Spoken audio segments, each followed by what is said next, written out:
संजय राउत भी निशाने पर है। नवनीत राणा हमलावर है। नवनीत राणा से अब से कुछ देर पहले मैंने बातचीत की। नवनीत राणा ने क्या कुछ कहा, सुने।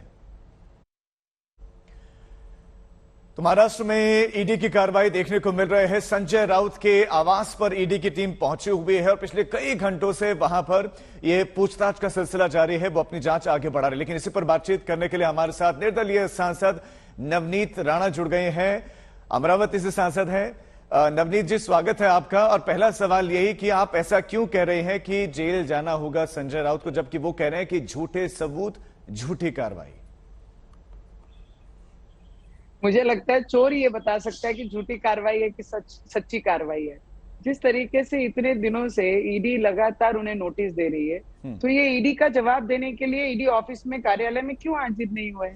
क्यों पार्लियामेंट सेशन शुरू है उसका रीजन बताकर ये उसके पीछे छुप रहे हैं? क्यों हमारी पावर सत्ता चेंज हो रही है उसका रीजन बता के ये ईडी के ऑफिस में प्रेजेंट नहीं होते हैं? मुझे ये आंसर इनसे चाहिए कि एक सादा सुधा पत्रकार व्यक्ति अगर इतनी बड़ी संपत्ति जमा करता है तो उसका उत्तर ये डिपार्टमेंट को देना पड़ेगा। महाराष्ट्र के खून पसीने की कमाई, गरीब लोगों की, किसानों की कमाई, अगर कोई लीडर या कोई भी व्यक्ति मिस यूज वो पावर का और पैसे का करता है तो उसे इसका जवाब जरूर देना चाहिए और देना पड़ेगा। नवनीत जी, उन्होंने तो ट्वीट किया, कहा कि मैं तो बाला साहेब ठाकरे का एक सिपाही हूं, उन्होंने मुझे लड़ना सिखाया है और मैं लड़ूंगा।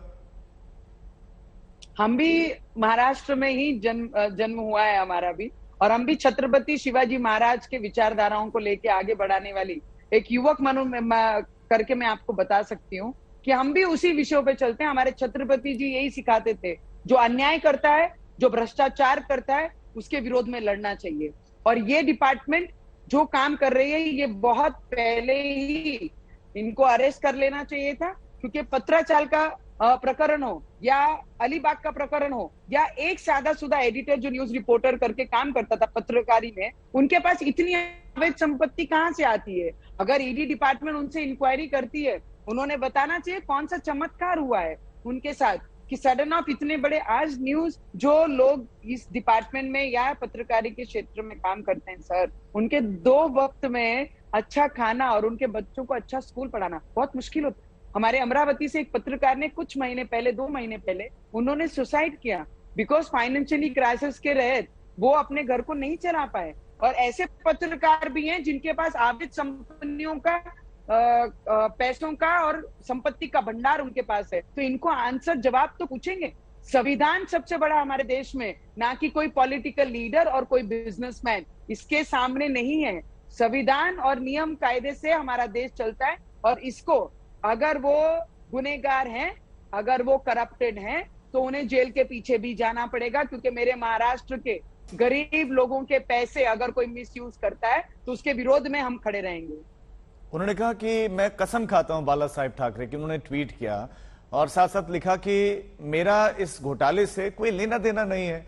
और आप जो आरोप लगा रहे हैं, कहीं ये पर्सनल टीस तो नहीं, व्यक्तिगत टीस तो नहीं है? क्योंकि हमने देखा कि हनुमान चालीसा का विवाद कितना लंबा खिंचा आपके साथ।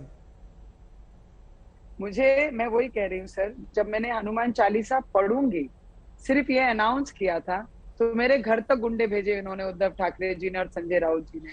तब इन्होंने पावर का मिसयूज नहीं किया। मुझे लॉकअप में मेरे साथ दुर्व्यवहार किया गया, जेल तक मुझे भेजा गया, 124A सेडिशन लगाया गया। पावर का दुरुपयोग तो संजय राउत जी ने और उद्धव ठाकरे जी ने किया है सर। ये ईडी कोई भी पार्टी से अलायंस करके काम नहीं करती है। आज जो वो काम कर रही है वो देश के हित में काम कर रही है। अगर देश का पैसा कोई मिसयूज करता है तो उस पर कार्रवाई होनी चाहिए, इन्वेस्टिगेशन होनी चाहिए, उसे जेल जाना ही चाहिए। अगर गरीब लोगों का पैसा इस तरीके से कोई यूज करता है तो उसे उत्तर देना ही पड़ेगा। इस जनता का पैसा कोई इस तरीके से मिसयूज नहीं कर सकता है।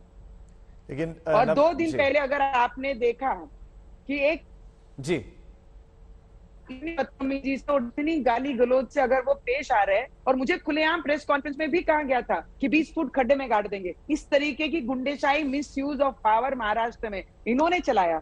घर तोड़ने के काम इन्होंने किए। कंगना रनावत का घर इन्होंने तोड़ा, नारायण राणे जी के घर तोड़ने के लिए इन्होंने बीएमसी भेजी, नवनीत राणा का घर तोड़ने के लिए इन्होंने बीएमसी के लोग भेजे, मोहित कंबोज का घर तोड़ने के लिए इन्होंने बीएमसी के लोग भेजे। तो पावर का दुरुपयोग कौन कर रहा है सर?